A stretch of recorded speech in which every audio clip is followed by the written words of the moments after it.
بسم الله الرحمن الرحيم إن الحمد لله نحمده ونستعينه ونستغفره ونعوذ بالله من شرور أنفسنا من سيئات أعمالنا من يهده الله فلا مضل له ومن يضلل فلا هادي له وأشهد أن لا إله إلا الله وحده لا شريك له وأشهد أن محمدا عبده ورسوله أما بعد فإن أصدق الحديث كتاب الله وخير الهدي هدي محمد صلى الله عليه وآله وسلم وشر الأمور محدثاتها وكل محدثة بدعة وكل بدعة ضلالة وكل ضلالة في النار رب اشرح لي صدري ويسر لي أمري واحلل عقدة من لساني يفقه قولي. After praising Allah subhanahu wa ta'ala and sending immense greetings and salutations upon the final Prophet Muhammad sallallahu alayhi wa alihi wasallam, who came with a deen, with a way of life that is only acceptable in front of Allah subhanahu wa ta'ala. Inna ad-deena inda Allahi al-Islam. The beginning of Surah Al-Imran, that we find the only way of life that is acceptable in front of Allah subhanahu wa ta'ala is al-Islam. And likewise in the same surah, in the 85th chapter, we find with the 85th verse, وَمَنْ يَبْتَغِ غَيْرَ دِينًا إِسْلَامًا فَلَنْ يُقْبَلَ مِنْهُ وَهُوَ فِي الْآخِرَةِ مِنَ الْخَاسِرِينَ. Whoever chooses any other way of life other than al-Islam, it will not be accepted from that individual. Thus Islam has been chosen and has been perfected. Inside Surah Al-Ma'idah, the 5th chapter, verse number 3, اليوم أكملت لكم دينكم وأتممت عليكم نعمتي ورضيت لكم الإسلام دينا. This day I have chosen for you Islam as your way of life. That is the way of life for all of us, selected by Allah subhanahu wa ta'ala. All of the Anbiya came with the same basic elementary belief in Allah subhanahu wa ta'ala. دينهم واحد ولكن أمهاتهم شتى. Their way of life, their message is one. Their mothers are at variance, different mothers that they had. And likewise today we find, unfortunately, إِنَّ سَعْيَكُمْ لَشَتَّى. Your directions are many, various directions that the human beings are beginning to take of turning away from the supreme legislation of Allah subhanahu wa ta'ala. So awalan, firstly, the Muslim should firstly begin to develop within himself the belief in the return of the Sharia, the control and legislation via the book of Allah subhanahu wa ta'ala, explained by the Prophet Muhammad sallallahu alaihi wasallam. Thus you find various blessings or prophecies of the future. وَالَّذِي أَرْسَلَ رَسُولَهُ بِالْهُدَى وَدِينِ الْحَقِّ لِيُظْهِرَهُ عَلَى الدِّينِ كُلِّهِ وَلَوْ كَرِهَ الْمُشْرِكُونَ. He is the one, Allah subhanahu wa ta'ala, who sent his messenger with the guidance and the right way of life, that it may prevail over all other ways of life. That is the reality of the Sharia. That is the reality of the Islamic law, that it has come to supersede, to override all other ways of life. It is a faith that one should not begin to turn aside, a faith which is a dominant faith, which is out to preach, to let people know that which will benefit them. Thus, as Muslims, if we go back and look at maqasid al-Sharia, the intent of the Islamic law, it's not as many of us as we think or we perceive to perfect or to protect the Muslim identity. Maqasid al-Sharia is based upon 5 basic principles: حفظ الدين, حفظ العرض, حفظ المال, حفظ النفس. Protection of one's wealth, one's mind, one's soul, one's honor, one's dignity, one's religion, one's way of life. That is the intent of the Islamic law, from whichever perception or from which angle we perceive it. Something which is halal in the book of Allah subhanahu wa ta'ala will benefit the mind, the religion, the wealth, the property, the soul of that individual. Anything which is haram, impermissible, will destroy your mind, your wealth, your property, etc. That is how simple the Sharia of Allah subhanahu wa ta'ala is. يُرِيدُ اللَّهُ بِكُمُ الْيُسْرَ وَلَا يُرِيدُ بِكُمُ الْعُسْرَ. Allah subhanahu wa ta'ala wants ease for you. That is the Sharia of Allah subhanahu wa ta'ala. Ad-Deenul Hanafiyya, the pure monotheistic belief, the pure submission, that Allah subhanahu wa ta'ala has placed no hardship inside this deen. مَا جَعَلَ عَلَيْكُمْ فِي الدِّينِ مِنْ حَرَجٍ مِلَّةَ أَبِيكُمْ إِبْرَاهِيمَ. This is the deen which has no obstacles, no difficulties, no hardships. Something plain and simple, that a person who begins to implement the teachings of the Quran, the Sunnah, will have a blessed life inside this dunya and likewise inside the akhirah. Whoever does good deeds, whether male or female, فَلَنُحْيِيَنَّهُ حَيَاةً طَيِّبًا. We will give that individual a good life. That is what every single individual, quite frankly, is searching for, the good life. What is the good life?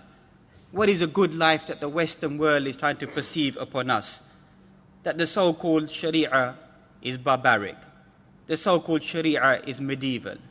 The so-called Sharia does not fit into the 21st century. The so-called Sharia is no longer applicable today. It's a dream. It's an imagination that once previously used to exist. It will never come back ever again.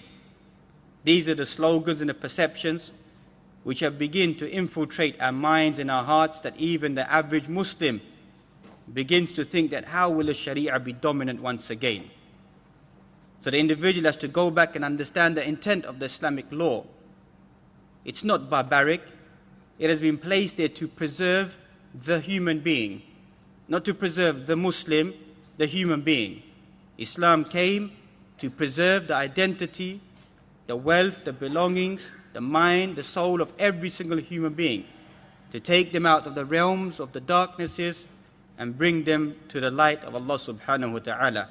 That is a clear intent of the Sharia, to give you that good life. That life that these people are searching for, that they want to come and tell us that you have a barbaric religion, a barbaric interpretation of the Quran, that this form of barbaric belief will not benefit you in any way. But we are happy with this medieval book. We are happy with the medieval teachings that have been told for us to carry out, implement in our life. We don't have any quarrels or qualms about our law. We are happy to implement and live by it. You are the ones that seem to have a problem about our rules and regulations. We want to develop them amongst ourselves. We don't want to incorporate them upon you. But we just want to advise you individuals that that search for peace that you're looking for, that the so-called that people come and tell us or bring us down to our knees, that we want to develop within you the American dream. Firstly, there is no American dream. It's an American nightmare. There is no dream. That you believe there could be a dream that exists out there. And that's in the search for that hayatan tayyibah, that search for that peace, that good life that they are searching for.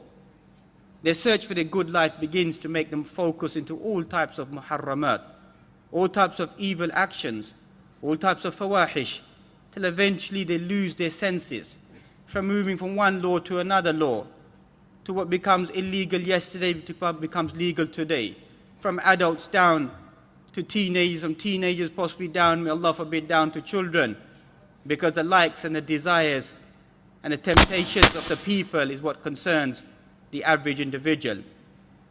Till eventually people begin to follow their lust and their desires. And thus you find that the Quranic perception, كُتِبَ عَلَيْكُمُ الْقِتَالُ وَهُوَ كُرْهٌ لَكُمْ. Fighting has been prescribed for you. And we know that fighting is something despicable to the human nature. That's what the Quran is highlighting. No man wants to go and spill his blood or take another man's property or land or their honor or their dignity. But it's something which has been prescribed by Allah subhanahu wa ta'ala when the time is right. وَعَسَىٰ أَن تَكْرَهُ شَيْئًا وَهُوَ خَيْرٌ لَكُمْ وَعَسَىٰ أَن تُحِبُّوا شَيْئًا وَهُوَ شَرٌ لَكُمْ وَاللَّهُ يَعْلَمُ وَأَنْتُمْ لَا تَعْلَمُونَ. That's how simple the Sharia is. Perhaps you despise something, but it is good for you. And perhaps you love or you like something, and it is bad for you. Allah knows, and you don't know. So we are judging according to the mindset of the human being. The use of the rationale, the use of the intellect is dangerous in Islam. That if something doesn't fit into your mind scope, into your aql, into your rationale, then you're going to reject it. We shouldn't fall into that trap. That rationalistically, how is the Sharia applicable today? We don't need to worry about that. We give the preference of the naql over the aql. That's how simple Islam is. Preference of the text. Yani zahiran, apparent meaning of the text is the safest stance to take for a Muslim, to follow them and to implement them inside their life. The Quran tells us this is something haram, it's haram. No need to bring a new interpretation, new ta'wil. Living in the 21st century, possibly it means this, it means that, it could mean that. The Quran says, وَقُلْ لِلْمُؤْمِنِينَ يَغُضُّ مِنْ أَبْصَارِهِمْ وَيَحْفَظُوا فُرُوجَهُمْ. Inside Surah An-Nur, the 24th chapter of the Quran, the Quran says to the believing men to lower their gazes and to guard their private parts. What's the new modern day ta'wilat of this? What do we find? 3D, IMAX, television screens, whatever it may be, the new cinema world. It's not really visualizing a woman. But what's the Quran saying? وَقُلْ لِلْمُؤْمِنِينَ. Say to the believing men to lower their gazes. Then it says وَقُلْ لِلْمُؤْمِنَاتِ يَغْضُضْنَ مِنْ أَبْصَارِهِنَّ وَيَحْفُظْنَ فُرُوجَهُنَّ. Then it says to the believing women, lower your gazes and guard your private parts. So we ourselves, يُخْرِبُونَ بُيُوتَهُمْ بِأَيْدِيهِمْ. We're making takhrib of our own home with our own hands. By beginning to give a shallow interpretation of Sharia of Allah subhanahu wa ta'ala. What was deen yesterday should be deen today, especially asasiyat. Fundamental beliefs should be exactly the same. Certain aspects, tertiary aspects may begin to change according to the nature of the human being. Certain things, but the primary goal of the Sharia is the same. That's you find the ulama, they mention for usul al-fiqh. What's the intent of the Sharia of Allah subhanahu wa ta'ala? Is jalbul musalih wa daf'ul mafasid. Is to encourage the good, things which are beneficial, and to prevent the evil. That's what the Sharia is based upon. At times you find to stop evil takes more important, a more paramount role than the spreading of good. Because at times people naturally come towards the good. So that's you find Islam, saddu dhari'a, closing the doors to that which leads to haram. وَلَا تَقْرَبُوا الزِّنَا إِنَّهُ كَانَ فَاحِشَةً وَسَاءَ السَّبِيلًا. Quran doesn't say, don't commit zina. لَا تَقْرَبُوا الزِّنَا. saddu al-abwab, saddu al-dhari'a, anything that leads to zina. وَلَوْ كَانَ التَّعْلِيم, education, وَلَوْ كَانَ شُغل, work, whatever it may be. If the end result begins to lead towards muharramat, al-fawahish, lewdness, promiscuity, sexual misconduct, فَهُوَ haram. Khalas, ma fi niqash. Becomes haram, no matter what anyone may say. The end result is something which is dangerous to the element of the human being, creating fitan and fasad inside the human being. It needs to be clamped down upon. That's what the Islam is encouraging. That's you find United States of America at the moment, whilst we begin to build institutes of learning for men and women inside the Muslim empire. You know what they're building at the moment? They are building single-sex gender universities. That the only way that a man is going to excel in his education if he lives according to that life. The only way a woman is going to excel inside education if she follows that pattern of education. This is, quote, unquote, the great United States of America. That's what they're developing at the moment. As we, the so-called civilized Islamic world, begin to drift away from our teachings and begin to think that we need to follow this. This is the way that we're going to be successful once again. We don't need to have the advancements of the dunya. They're important, but that is not the real intent of the Sharia. وَعِدُّ لَهُمْ وَاسْتَطَعْتُ مِنْ قُوَّةٍ. Prepare whatever you need, the steeds of warfare. You need them, but that's not the essence. وَمَا رَمَيْتَ إِذْ رَمَيْتَ وَلَكِنَّ اللَّهَ رَمَى. It wasn't you, Ya Rasulullah, that threw on that day. You didn't throw on that day. It's just a physical action. It was us that threw. It was Allah subhanahu wa ta'ala that threw, that dust went into the eyes of the enemies. That's what the Sharia is. That yaqeen, that certainty, that belief, that conviction. Poor, destitute, Bedouin, downtrodden Arabs. What happened to them? It's not a dream, it's a reality. They ruled and they conquered most of this globe. That's a reality. Read it. It existed, and inshallah once again it'll exist once again. That people once again will rise with that same mentality, with that same simplicity. And signs are already beginning to take place of simple individuals, of causing mass problems for the wider world. Mass misunderstandings of how can we tolerate such people? What can we do to remove such people? Or people have this simple way of life. What can we do in a so-called civilized world? How can we begin to better these individuals or give them the great way of life? So in that search for the great way of life, these individuals that they have, they're searching for that. Go and fix your own home is a famous Arab proverb. Fix your own home before you come to our life and tell us about our rules and regulations and reinterpret our rules and regulations. Every year, approximately 50,000 people commit suicide inside America. 50,000 people. And I don't want to sound too gruesome tonight, but the average way is to take a double-barrel shotgun and blow your brains out. That is the most common form of taking your life. The great American dream. The great dream that you believe in. 1 in 3 American teenagers have contemplated suicide. Not looking at the face of Osama bin Laden or pictures of Taliban.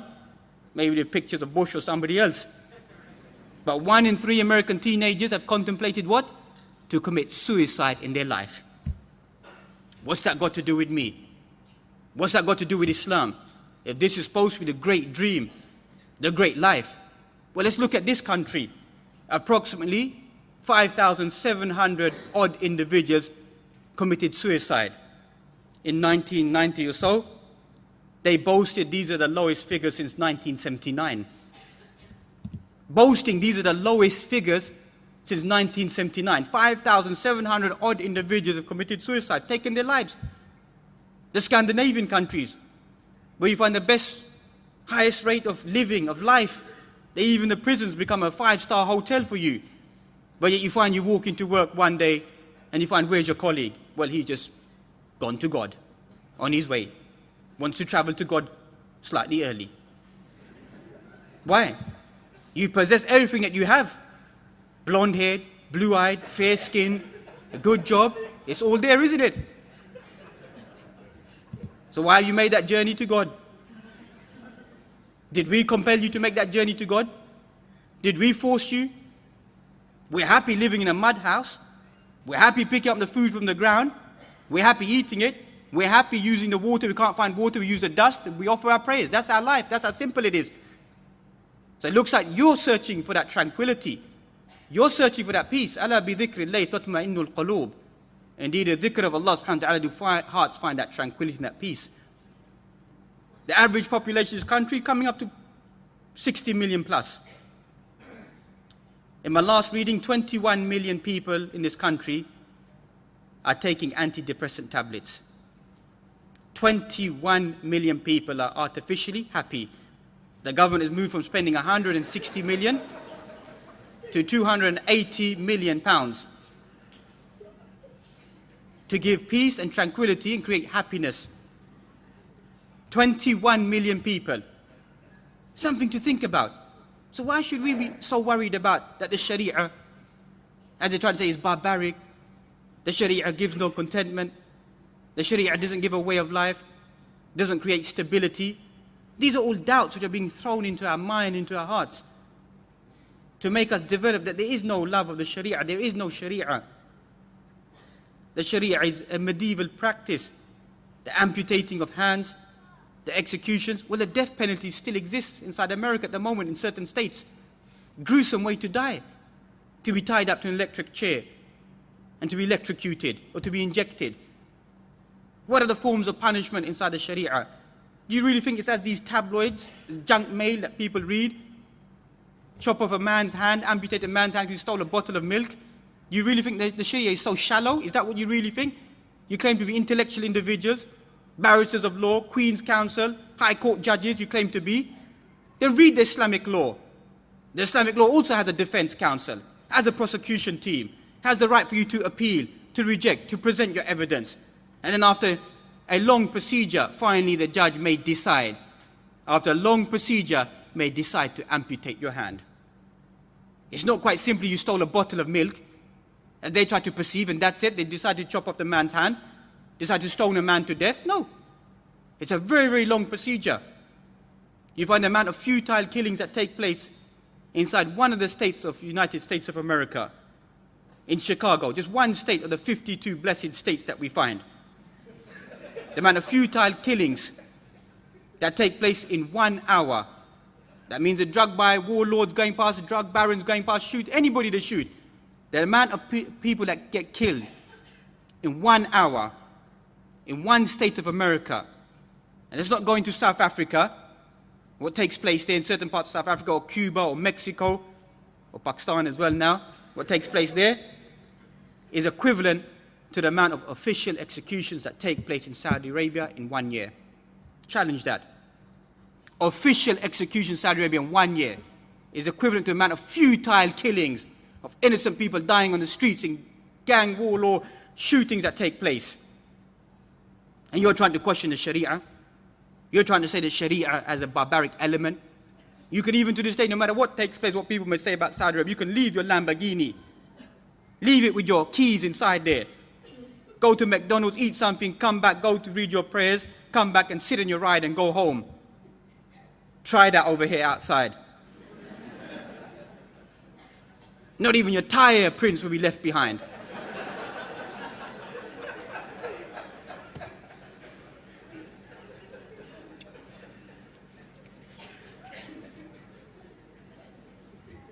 So how did these concepts begin to enter into the Muslim lands or enter into our own lands? If we're supposed to be Muslims, we're supposed to be dominant. It's because this begins to be instilled, begins to be drummed into our forms of education, into our mind. That the Sharia is a figment of the mind, it doesn't exist. That begins to infiltrate, that we can see from whatever level, right from the top level down to the lower level, the upper hierarchy, right down to the average individual. That people have these superstitions or these incorrect concepts towards the Sharia and make us begin to develop towards a life of material progress. Not to say we're against material progress. We need the material progress, but we need even more so the spiritual progress. A ummah, a nation, a people is based upon its morality. When the morality begins to disappear, then you may as well give salam upon that nation. That is what we say to these nations. Salam upon these nations. وَعِبَادُ الرَّحْمَنَ الَّذِينَ يَمْشُونَ عَلَى الْأَرْضِ هَوْنًا وَإِذَا خَاطَبَهُمُ الْجَاهِلُونَ قَالُوا سَلَامًا. That is Ibadur Rahman, walking upon his land in a state of tranquility and peace. When the juhal, the ignorant individuals, they speak to them, or they throw tarnishes upon them, or they blame them, or they ask them, ridicule the Sharia, just give salam to these people. Because we know that these people always be mocking and jesting at the Sharia, making it into a mockery. You find that when every time they go past the believers, سَخِرُوا minhum, they laugh at them, make a joke about them. All until towards the end of Surah Al-Mutaffifin as well, you find making a mockery when they go past the believers. So that's the Quran. Here it concludes by mentioning, فَالْيَوْمَ الَّذِينَ آمَنُوا عَلَى الْكُفَّارِ يَضْحَكُونَ. Today, let the believers laugh at the disbelievers. I'm sure most of you know the proverb, he who laughs last, laughs the longest. That's the day that the believers will laugh the longest. That this is the scoffing that you began to do upon this dunya, belittling these people who believe inside the Sharia. And that's we need to begin to relive that vision once again. The Sharia has to be implemented beginning upon oneself. Ya ayyuhalladhina amanu qu anfusakum wa ahlikum nara. Oh, you believe? Save yourselves and save your family members from the hellfire, whose fuel is that men and stones. Create that within ourselves. Create that inside our community. So it becomes a beacon of light towards these individuals when they see that. They see that these people are morally upright. They're living a good life. They're living a wholesome life. And they're happy. And they have tranquility. And they have peace. This begins to inspire within an average individual human being. What is creating that peace in these individuals? What are the teachings of peace? Al-Istislam. What is Al-Islam? Total submission. Ya ayyuhalladhina amanu udkhulu fi silmi kaffatan wa la tattabi'u khutuwati shaitan. Or you believe, enter into Islam in total submission to the best of your ability and don't follow the footsteps of the devil. So we begin to have that al-istislam, that total submission towards the teachings of the Quran and Sunnah. Begin to nourish ourselves with that. Nourish our children, nourish our family members, nourish the wider community. Begin to carry on that journey. Then eventually again, once again, people will have that love of the Sharia. People want to come back to that Sharia. To such a degree, it will happen that even that non-Muslims will say as well that we rather be governed by the Sharia, as I said at the time of Salahuddin al-Ayyubi. Wanted him to judge amongst the disputes, wanted him to take care of their affairs, because they saw that the justice of the Sharia, the justice that Islam gives, that what it brings about upon mankind, rather than for us to return back to the hukum of Jahiliyyah that some of us begin to return back to.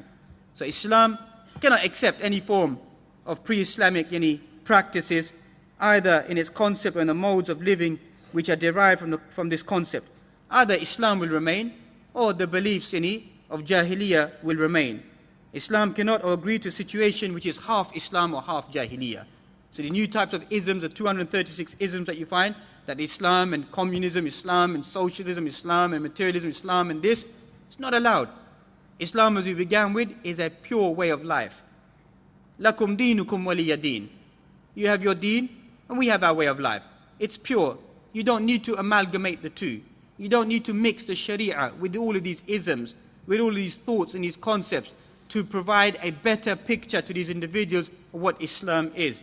نَحْنُ قَوْمٌ أَعَزَّنَا اللَّهُ بِالْإِسْلَامِ.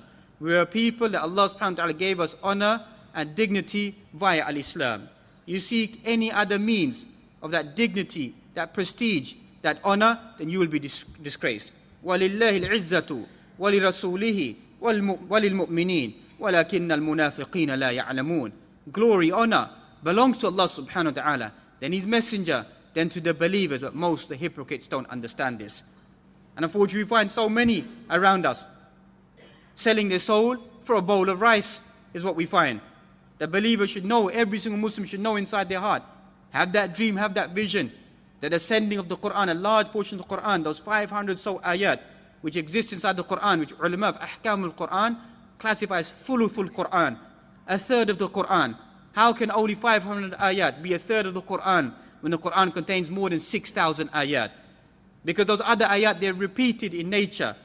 As for ayatul ahkam, they are all direct to the point. They never hardly ever repeated. They just discuss the affair.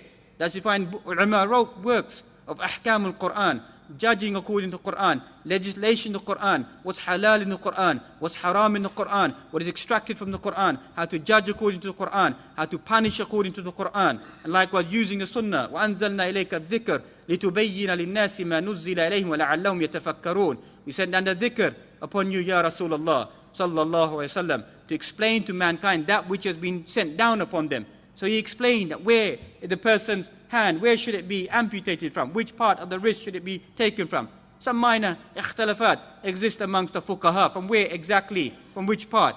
But the element is there, that a person, the male thief, the female thief, what should you do? This is the punishment that belongs to them. The people who follow a life of apostasy, the people who turn away from Islam, the people who blaspheme against Islam, the people who fornicate, the people who commit this action, the people who get drunk, etc. All the laws are there. They've been discussed, they've been laid out. We're not here in an onslaught in the Western world to come and impose these laws and regulations. They can live their life of freedom. You believe it's a world of tolerance, freedom of expression, freedom of belief, freedom of life, freedom of religion. So why are we not given that freedom of life? Why are we not given that freedom of religion? Why are we not given the freedom of the Sharia?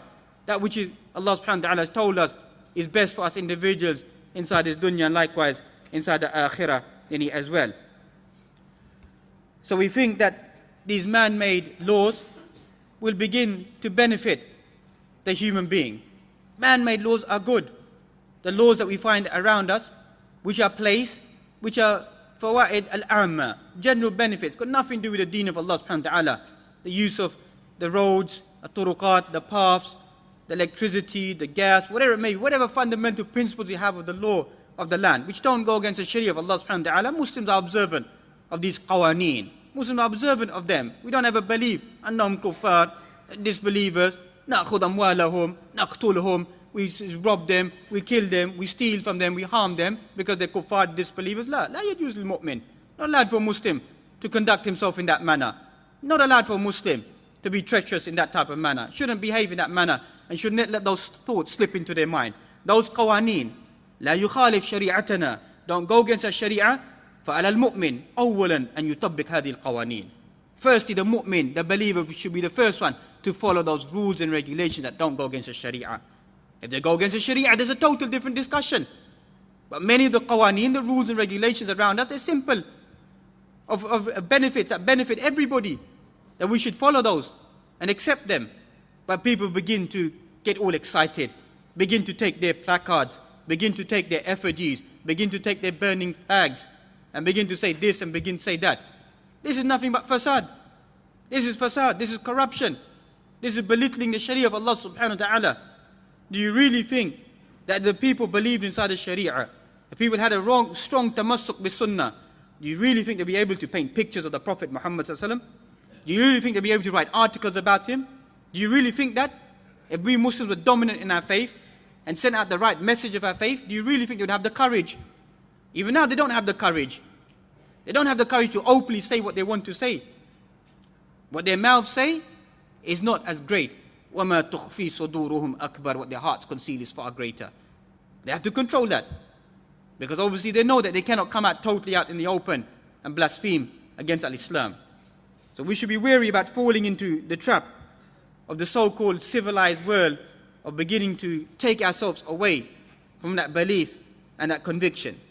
And who says that the Sharia is not civilized? The Islamic society is by its very nature the only civilized society. And all the other ways, the associates that you find in all their various forms are backward associates. They have no benefit at all. It is necessary to elucidate this great truth to the people. We need to come out and tell them that Islam is the way of life, the law, the legislation, which will benefit every single individual inside this dunya and likewise inside the akhirah as well. And likewise, la ikraha fi din, no compulsion in faith. فَمَنْ شَاءَ فَلْيُؤْمِنْ وَمَنْ شَاءَ فَلْيَكْفُرْ. Whoever wants to believe, let him believe. Whoever wants to disbelieve, let him disbelieve. The only point that you have is they will live underneath paying the tax, the jizya, to the Muslim sovereign, to the Muslims in control, in authority. And they will, like we pay today, the poll tax, the council tax to these people, they will pay the small amount, very minimal amount, they will pay that to the Muslim sovereign so they can enjoy their life. They can remain upon their faith. They can enjoy whatever they want to do inside those parameters that have been laid out for them. Not allowed to come publicly, etc., and express their faith, whatever it may be. So Islam is giving them that option. It's not compelling them that we are here with the sword in one hand and the Quran in the other hand. Quran mentions, Surah Al-Furqan, وَجَاهِدْهُمْ بِهِ جِهَادًا كَبِيرًا. Fight against them with what? The AK-47? The Meccan surah, a Meccan ayah. Fight against them with what? With the Quran. Use the Quran against these people. The Quran mentions straight in the beginning, وَإِن كُنْتُمْ فِي رَيْبٍ مِمَّا نَزَّلْنَا عَلَىٰ عَبْدِنَا فَأْتُوا بِسُورَةٍ مِّن مِثْلِهِ وَادْعُوا شُهَدَاءَكُم مِّن دُونِ اللَّهِ إِن كُنتُمْ صَادِقِينَ فَإِن لَّمْ تَفْعَلُوا وَلَن تَفْعَلُوا فَاتَّقُوا النَّارَ الَّتِي وَقُودُهَا النَّاسُ وَالْحِجَارَةُ وَعِدَّتْ لِلْكَافِرِينَ. Quran says, if you have any doubt upon that which you sent down upon our servant, bring one surah like unto it. 1432 years have gone by. Bring one surah like unto it. And bring all your associates and your partners and your helpers besides Allah to help you. And what does the Quran say? It doesn't just say you can't do it. It said you can never ever do it. Lil abadiyya, eternity. No one can create something like the Quran. Open challenge even today. Create something like the Quran. You can never ever create something like the Quran. Because that is the magnificent nature of the Quran. That is the greatest miracle, everlasting miracle that exists right now in front of us. That we should take the message of the Quran and deliver it to these people. Because we don't conquer, we don't enter into lands by bringing people down to their knees. Remember when you strike a man on his knees and you make him bleed, make him torture and put him down to the ground, you know what it creates? More hatred, more anger, more rebellion. That's what it creates. You can never ever make a man submit by forcing him to his knees. You know how we submit a man to his knees? Is by going into his heart. And his knees don't submit to us. His knees submit to Allah subhanahu wa ta'ala. Objective has been created. That's what Islam is. We're not here to force people or to compel them or to condemn them or to impress upon them that this is the way of life you have to follow. This is what you have to do if you want to be successful. This is what you have to follow in your life to have tranquility, to have that inside your life. No. We present it to them. This is what Islam says. Follow this and automatically everything will be given to you.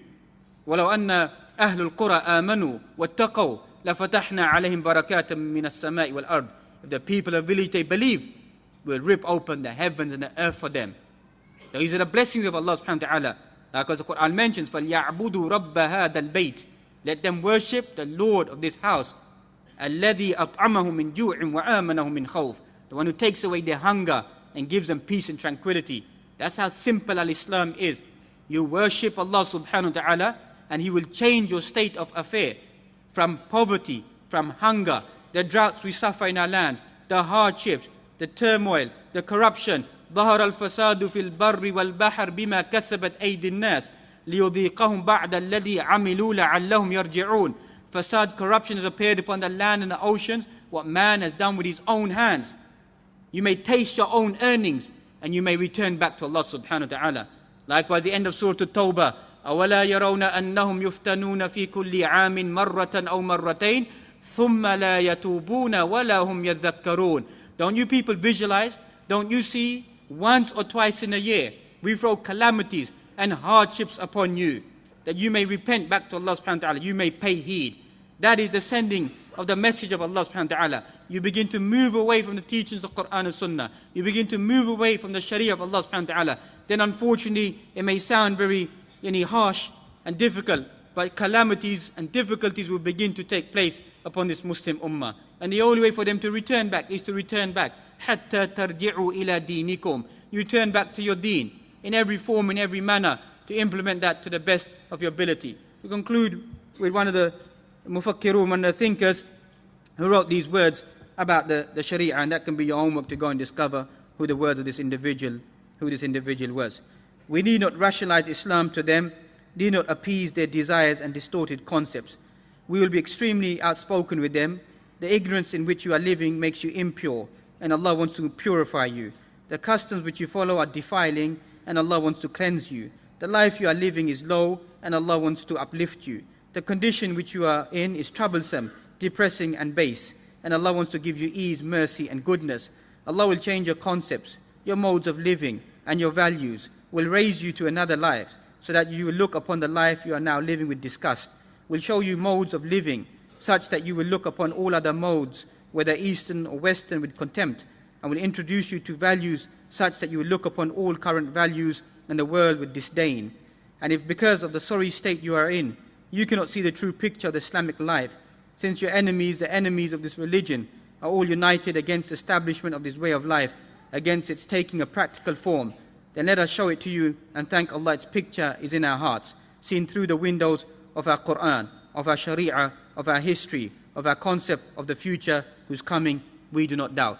وأقول قولي هذا وأستغفر لي ولكم ولجميع المسلمين فاستغفروه إنه هو الغفور الرحيم. سبحانك وبحمدك أشهد أن لا إله إلا أنت أستغفرك وأتوب إليك. بارك الله فيكم.